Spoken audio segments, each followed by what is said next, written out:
ഒരു ഫ്ലൈറ്റ് നേരെ ഇങ്ങനെ പോകുന്ന സമയത്ത് അതിലൊരു അനൗൺസ്മെന്റ് വരികയാണ്. അതായത് എല്ലാവരും നിങ്ങൾ ജാക്കറ്റൊക്കെ തയ്യാറാക്കി ഇട്ടോളൂ, ഈ ഫ്ലൈറ്റ് അപകടം സംഭവിക്കാൻ പോവുകയാണ്. അങ്ങനെ ആ സമയത്ത് ഒരു കുട്ടി അവിടെ ഒരു രസകരമായി കഥകൾ വായിച്ചുകൊണ്ട് ചിരിച്ചുകൊണ്ടൊക്കെ ഇരിക്കുകയാണ്.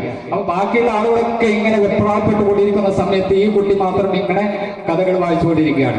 അങ്ങനെ ഇത് ലാൻഡായതിനു ശേഷം, എല്ലാം സേഫായി ലാൻഡായതിനു ശേഷം അതിലുള്ള വെപ്രാളപ്പെട്ട ആളുകളൊക്കെ ചോദിച്ചത്ര ഈ കുട്ടിയോട്, നീ എന്താണ് അങ്ങനെ പിന്നെ കൂളായിട്ട് ഇരിക്കാനുള്ള കാരണം?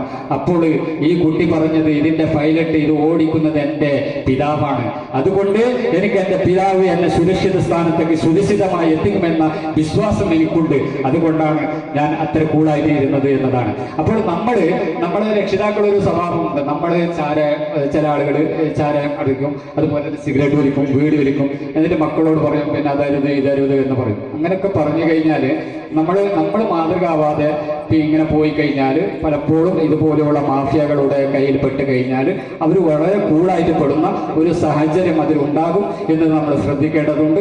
അതുപോലെ തന്നെ